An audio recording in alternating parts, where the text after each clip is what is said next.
वो मुझे अरे मैं दिन में लिया लोटा लिया जो सिर्फ में मैं पता नहीं हां कौन लाया था बता नहीं तो एक बार निकाल 30 सेट लाया था कौन सही का तो बहुत होता है और खाना हम लोग तो सही मैं मन तो दर्शन कर दूंगा नहीं आऊं बोली मारे भी बुलाओ ना ना खाई बात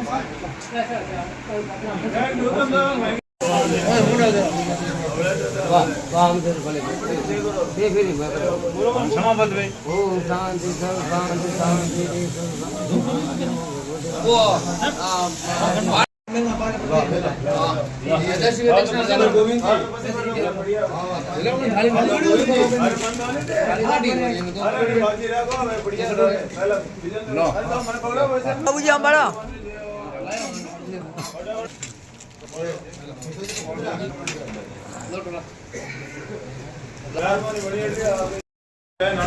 लेना हाँ हाँ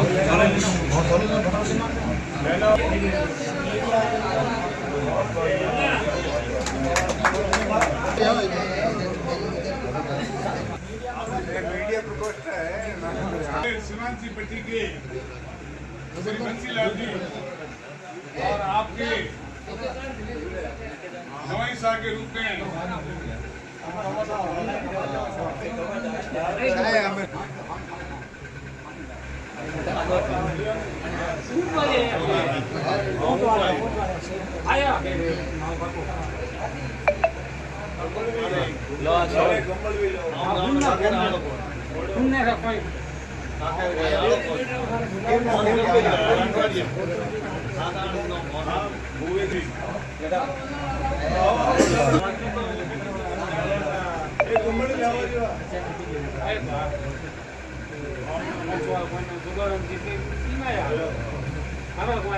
स्वागत की अगली कड़ी में आदरणीय संतोष जी अरे संतोष जी ने फंसे बाद में आपको तो हम गैर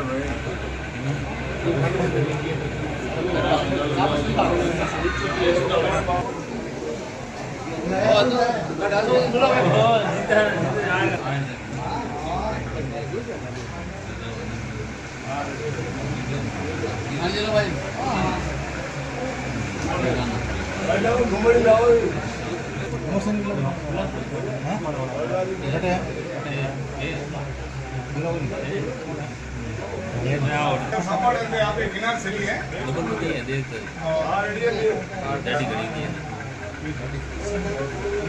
सही लगाओ सापा ने देखो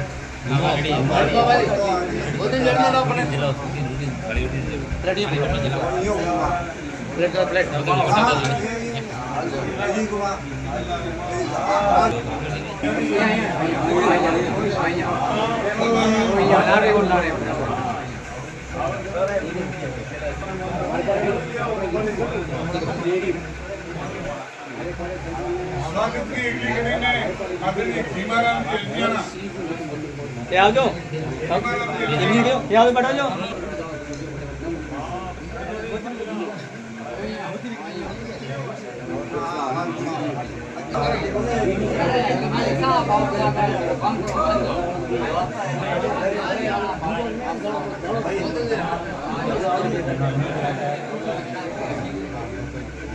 संतोष निकट गया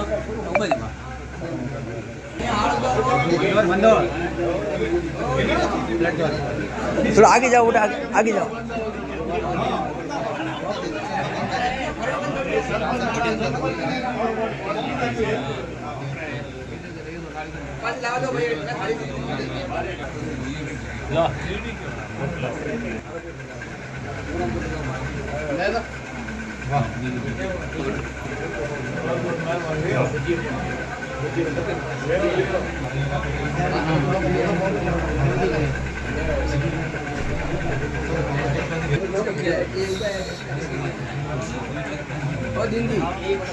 खाली ठेला वो करवा ये भी दे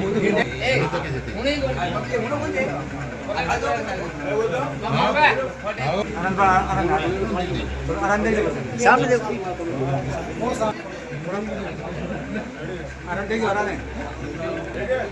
बोल दूं नाम तो लिखो नहीं भाई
बोले सत्यनारायण भगवान की जय हो, बोले अनंत भगवान की जय हो, बोले कृष्ण कन्हैया लाल की जय हो, बोले शेष नाग अवतार की जय हो, बोले हर हर महादेव, सत्य सनातन धर्म की जय हो, अपने अपने माता पिता गुरुदेव की जय हो, बोलो गणेश भगवान की जय हो, बोलो मल्लेश्वर महेशानंद जी महाराज की जय हो, बोलो सदाराम जी महाराज की जय हो, बोलो मंगलनाथ जी महाराज की जय हो, बोलो कृष्णाचार्य भगवान की जय हो। एक दिन मुनियों में श्रेष्ठ श्री कौंडिन्य मुनि उस लड़की से विवाह करने की इच्छा से सुमंत के यहाँ आए और सुमंत से अपनी इच्छा प्रकट की, मैं तुम्हारी लड़की के साथ विवाह करना चाहता हूँ। तब सुमंत बहुत प्रसन्न हुआ और उसने ग्रह सूत्र को विधि के अनुसार शुभ दिन शुभ नक्षत्र में अपनी कन्या का विवाह स्त्रियों ने मंगल गान किए, ब्राह्मणों ने स्वस्तिक भाषण किया तथा पंडितों ने बिलाली बखानी, सब विवाह की सारी विधि पूर्ण हो गई। तब सुमंत ब्राह्मण ने अपनी स्त्री से कहा कि जमाई को दहेज आदि देना चाहिए।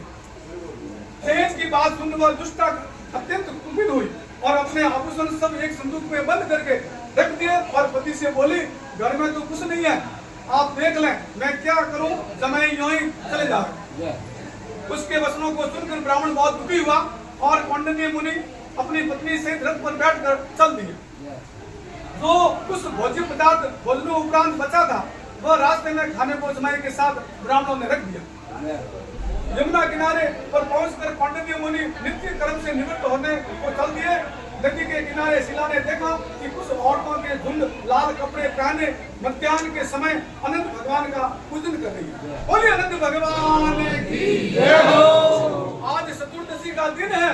दिन का उन्हें देख शिला भी उनके पास गई और उनसे बोली, हे बहनों, आप लोग यहाँ किस देवता का व्रत व पूजन कर रही हैं? शिला के प्रश्न का उत्तर में औरतें बोली कि हे बहन, ये व्रत अनंत व्रत है और हम सभी अनंत भगवान की पूजा कर रही हैं। ये सुनकर फिर शिला ने कहा, मैं भी ये व्रत करना चाहती हूँ, इसलिए आप कृपा करके इसके बारे में मुझे भी थोड़ा जानकारी दें। बोले अनंत भगवान की जय हो।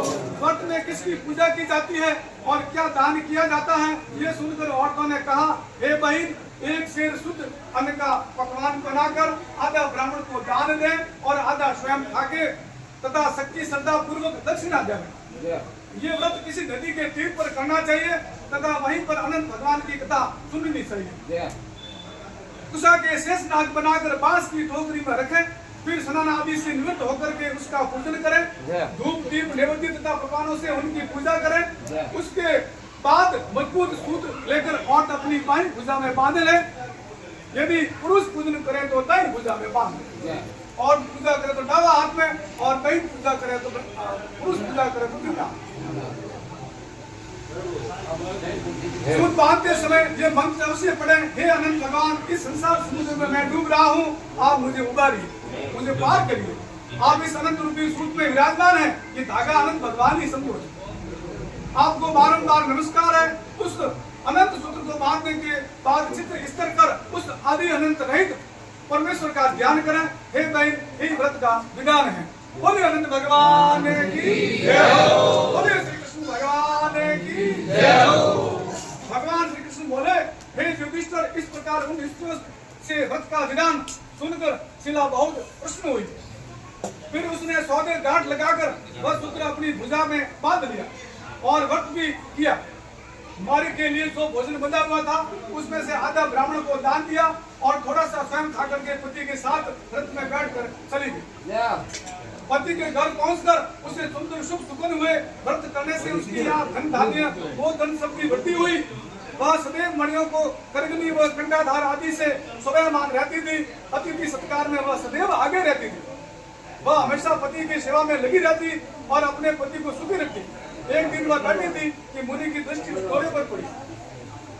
पंडित मुनि ने पूछा, हे शिला, ये पीला डोरा तुमने किस लिए बांधा है? क्या इसके द्वारा तुम मुझे अपने वश में करना चाहती हो? मुझे इसका सच कारण बताओ। शिला ने कहा, हे स्वामी, ये अनंत भगवान का सूत्र है। इसके द्वारा मनुष्य धन धान्य तथा ऐश्वर्य आदि सर्व सुखों की प्राप्ति करता है। इसलिए यह अनंत सूत्र मैंने धारण किया है। ये सुन धन धान्य अनंत पंडित मुनि ने वह सूत्र तोड़ डाला और वह अनंत सूत्र अग्नि में फेंक दिया। किंतु शिला ने शीघ्र ही उसे उठा लिया और दुग्ध पात्र में डाल दिया। इस प्रकार अनंत सूत्र को तोड़कर फेंकने से मुनि का धन ऐश्वर्य सब नष्ट हो गया। और गोबर की चोरी हो गई, घर में आग लग गई, धन धान्य सब नष्ट हो गया और बंधु बांधव में दुश्मन बन गए। परिवार में कलह ने प्रवेश कर लिया। इस प्रकार अनंत भगवान का निराधार करने से कौंडिन्य मुनि के घर में दारिद्र्य का पूर्ण रूप से निवास हो गया। बोले अनंत भगवान की जय हो, बोले कृष्ण चंद्र भगवान की जय हो, बोले वासुदेव महाराज की जय हो। श्री कृष्ण जी बोले, हे धर्मराज, पड़ोसियों ने भी वार्तालाप बंद कर दिया और तन मन धन सबसे अत्यंत कष्ट को प्राप्त हुए। पंडित ने अधिक दुखित हो एक दिन अपनी स्त्री से बोले, हे शिला, ये एकाएक कैसी विपत्ति मेरे ऊपर आ गई है, जिसके प्रभाव से मेरे पास सब कुछ भी नहीं रहा। यहाँ तक कि बंधु बांधवों से कलह हो गया, कोई मुझसे बोलता नहीं है। क्या कारण है? ये किस बात का फल है? क्या तुम कुछ बता सकती हो कि अब किस प्रकार मेरी स्थिति में सुधार हो सकता है? बोलिए अनंत भगवान की जय हो। तब शिला मीठी वाणी से समझा कर कहने लगी, हे नाथ, उस दिन तो आपने अनंत सूत्र को तोड़कर फेंक दिया था और अनंत की अपशब्दों में निंदा की थी, उसी का दंड आपको भोगना पड़ा। हे महाराज, आप उसी के निमित्त कुछ करिए, तभी आपका भला हो सकता है। बोलिए अनंत भगवान की जय हो। अपनी पत्नी की बात सुनकर पंडित जी ने भगवान का स्मरण किया और ग्रह त्याग वन में तपस्या करने लगे और रात दिन विचार करते कि मैं कहाँ उन बंधुओं को ढूंढूं जिनकी कृपा से मुझे हर प्रकार का सुख प्राप्त हो, जिनकी निंदा से मेरा सब नष्ट हो गया। ये धन ही इसका कारण हुआ जिससे मुझे दुख प्राप्त हुआ। इसी प्रकार की चिंताएं करते हुए वन में घूमते रहे।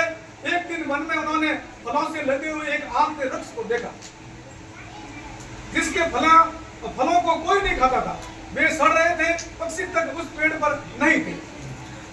कौंडिन्य मुनि ने उस पेड़ से पूछा कि हे अनंत भगवान को तुमने कहीं देखा है? यदि कहीं देखा है तो कृपया मुझसे कहो। तब वह पेड़ बोला, मैंने अनंत भगवान को नहीं देखा। तब मुनि तो बहुत दुखी हुए और हृदय से वहां से चले गए, दुखी हृदय से वहां से चले गए। श्री कृष्ण जी बोले, हे युधिष्ठिर, इस प्रकार अनंत भगवान का पता न मिलने पर कौंडिन्य मुनि आगे बढ़े और उनके मन में आशा लगी हुई थी कि किसी भी प्रकार अनंत भगवान का मिलना हो जाए, साक्षात्कार हो जाए। बोले अनंत भगवान की जय हो। इसी आशा से मन में भ्रमण कर रहे थे। आगे चलकर अकस्मात एक गौ का दर्शन हुआ जो बजरे सहित थी। मुनि ने उससे भी पूछा, हे माता, क्या तुमने कहीं अनंत को देखा है? तब गौ माता बोली, हे विप्रवर, मैं नहीं जानती कि अनंत कौन है, देखना तो दूर की बात है। मुनि वहां से आगे बढ़े तो क्या देखते हैं कि एक बैल घास चल रहा है। तो मुनि ने पूछा, हे वृषभ, क्या तू अनंत भगवान को जानता है?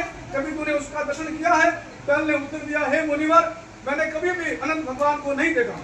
वहां से भी मुनि आगे चले, मार्ग में दो सुंदर तलैया मिली।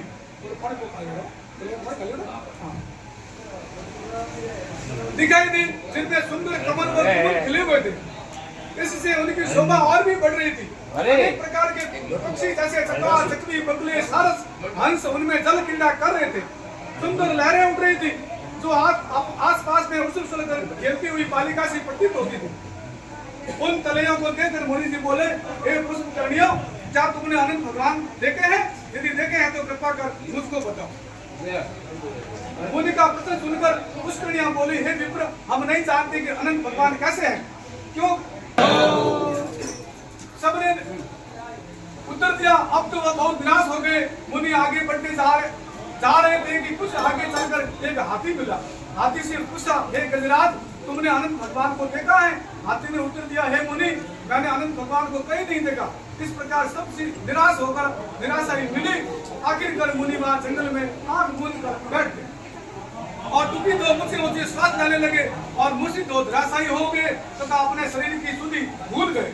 इसी प्रकार मूर्छा अवस्था में कुछ देर रहे।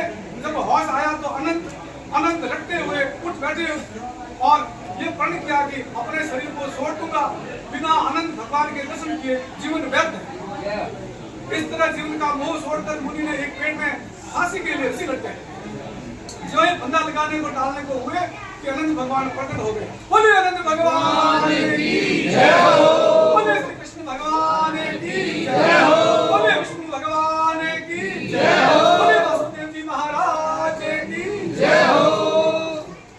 वहाँ एक ब्राह्मण का रूप धारण करके मुनि के पास आए और प्रेम भरी वाणी से मुनि का हाथ पकड़कर बोले, हे विप्र, मेरे साथ चलो।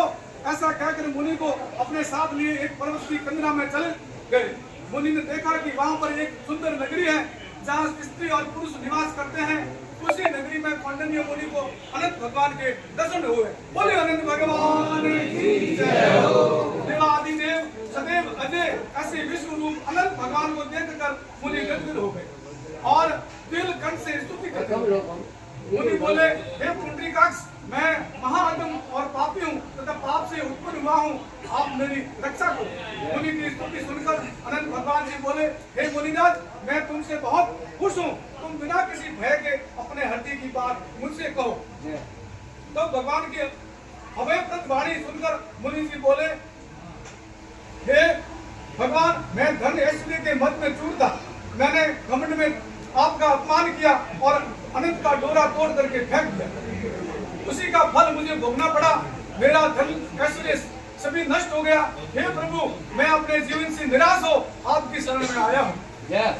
हे देवों के देव, आपने कृपा करके मुझे दर्शन दिया और मेरे जीवन को सार्थक बनाया। हे देव विश्व रूप, हे देव, मेरे इस पाप कर्म का प्रायश्चित बताइए। अनंत भगवान जी बोले, हे मुनि, अब तुम शीघ्र अपने घर को जाओ और 100 वर्ष पर्यंत अनंत का व्रत अनुष्ठान करो, तब तुम्हारे पापों का नाश होगा। हे विप्रवर, मेरे वर से तुम्हें अटल भक्ति मिलेगी। संसार की कोई भी शक्ति तुम्हें अब मेरी भक्ति से विमुख नहीं कर सकती। हे ब्राह्मण, तुम जिस रास्ते से मेरे पास यहाँ तक आए हो, उसी रास्ते से अपने घर को लौट जाओ।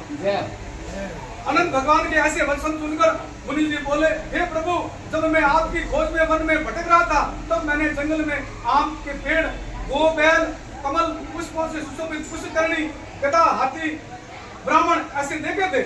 मैंने उनसे वार्तालाप भी किया। कृपा करके मुझे ये बताने का अनुग्रह कीजिए कि वे सब कौन थे।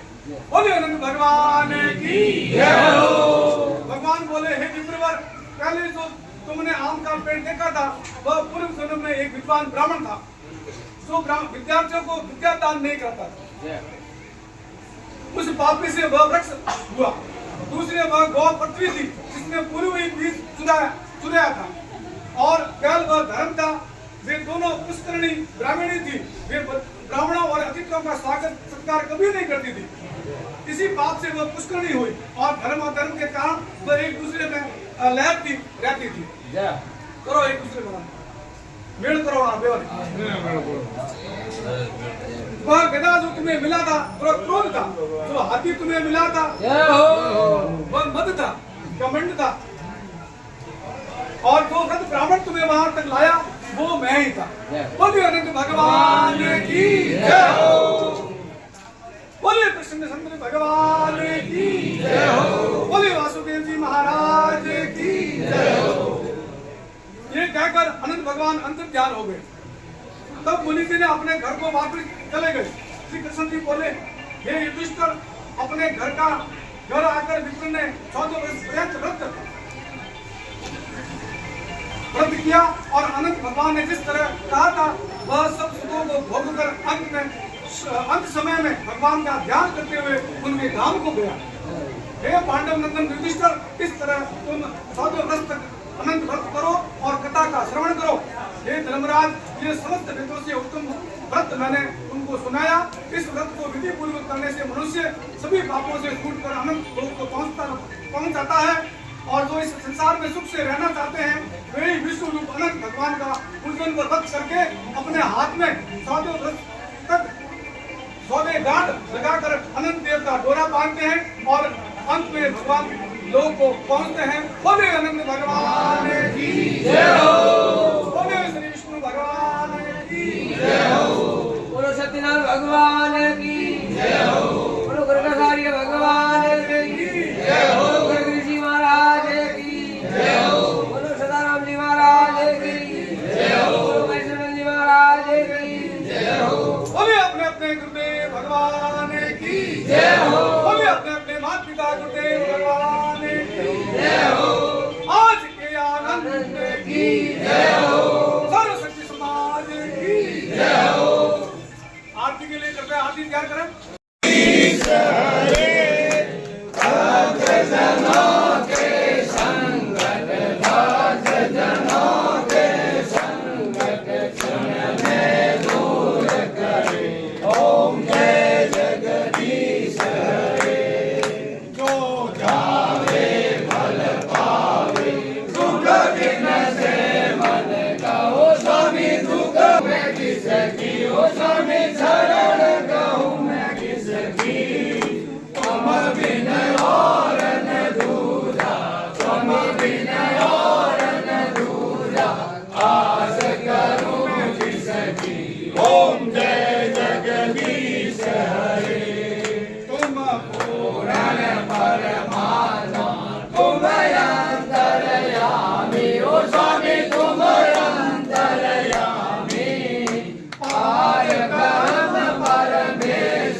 बोले, हे मुनियों, एक समय पुण्य सलीला भागीरथी के किनारे पांडु पुत्र धर्मराज युधिष्ठिर ने जरासंध को मारने के लिए राजसूय यज्ञ किया।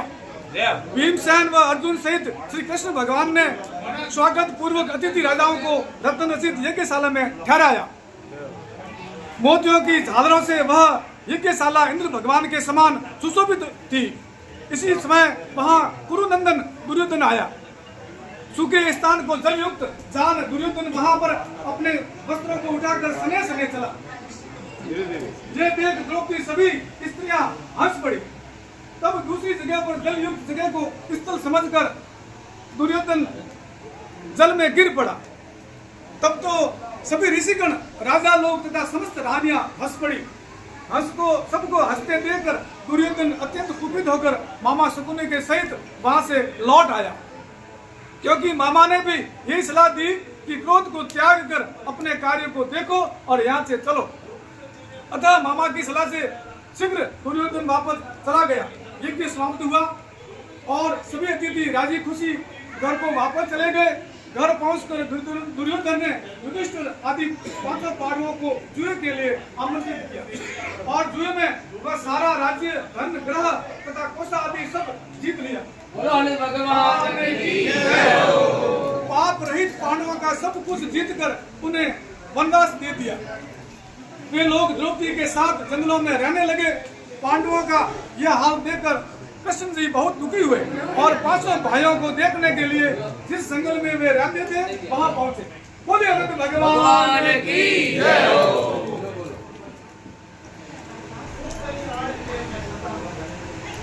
हेलो। श्री सूत जी कहते हैं कि हे मुनियों, जंगल में दुखित पांडवों ने जब श्री कृष्ण जी को आते देखा तो हर्ष से गदगद हो गए। अपने प्राणों को प्रणाम किया और परस्पर आकर के गले से मिले। युधिष्ठिर बोले, हे केशव, मैं भाइयों व द्रौपदी सहित इस जंगल में घोर दुख को प्राप्त हूँ। मैं इस संसार से छुटकारा पा सकता हूँ। क्या ऐसी कोई व्रत है जिसके करने में से मैं अपना राज्य फिर से पा सकूं, संकट से मुक्त होकर फिर से राज्य धन प्राप्त कर सकूं? बोले अनंत भगवान की जय हो। श्री कृष्ण जी बोले, हे धर्मराज, अनंत का व्रत पूजा ऐसी है, भगवान है अथवा तक्षक है या परमेश्वर को ही अनंत कहते हैं। हे देवेश, मुझे कृपा कर विस्तार से समझाइए कि अनंत भगवान आपने किसको कहा है।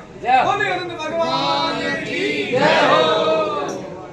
श्री कृष्ण जी बोले, हे युधिष्ठिर, अनंत मैं ही हूँ। सूर्य आदि जो देवता है तथा काल, करण, दिवस, रात्रि, मुहूर्त, पक्ष, प्राणी, वर्ष, युग, काल आदि की व्यवस्था, ये सब समय के विभाग आदि जो कहे गए हैं, ये सब अनंत ही है। अर्थात ये सब मैं ही हूँ और मैं ही पृथ्वी का भार हरण करने के लिए प्रवर्तित हुआ हूँ।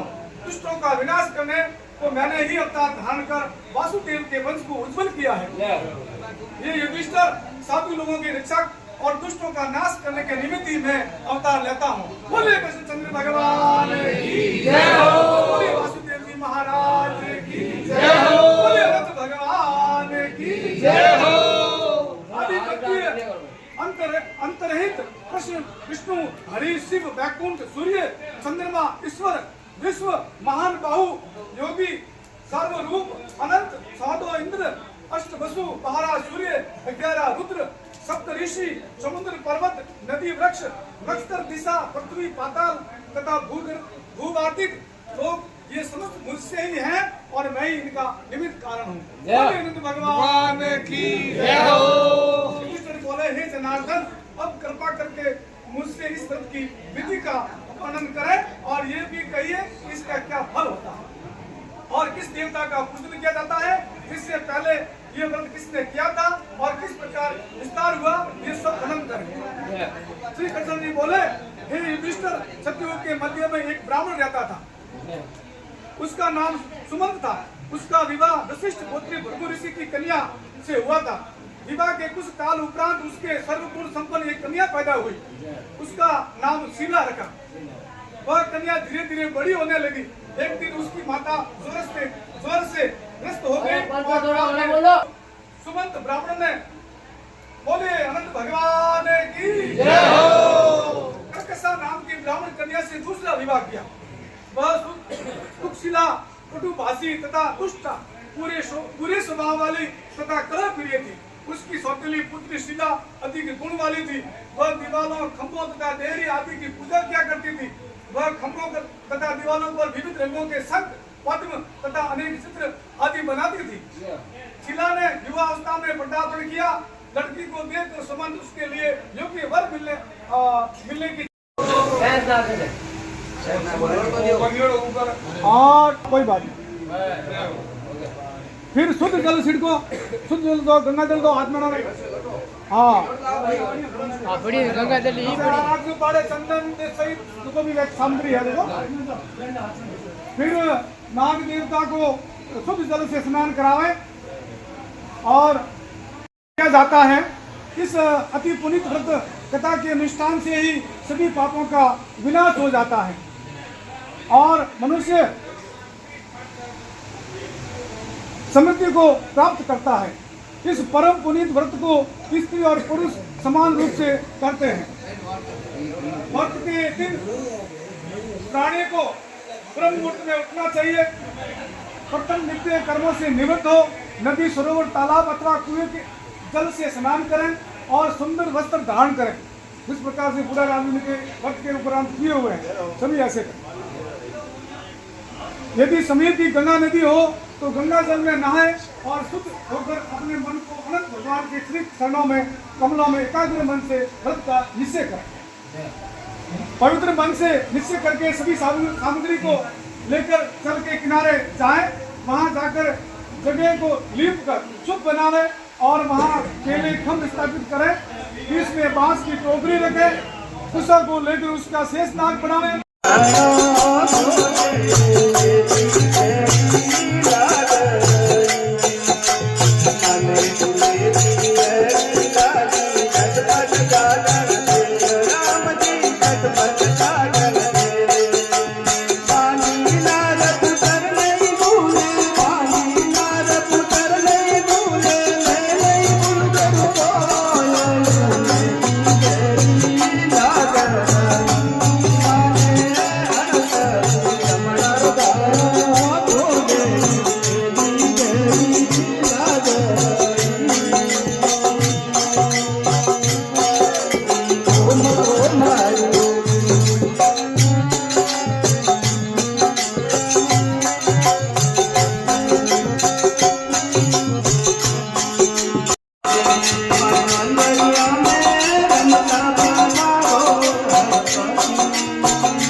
महाराज की आज के आनंद की जय। एक कलाकार भाव के जरूर है भावना। एक तो जबोन पाइजो मत कराए रहा, एक तो बाल बढ़ाना, एक अंगूठा और बीजो ने और पुरानी है तो जब गुरु महाराज की हो जब भावना जरूर है। कला हमारी अलग अलग है। एक तो नेता जी आवे के घना रहना चाहिए जनता। ये कलाकार आवे घना रहती है ऊपर तो चार जना बैठे रहती भक्ति पेश कर दो। भाव जरूर है निकल आए आप बस ये गुरु महिमा बचा आप लोग ठीक है।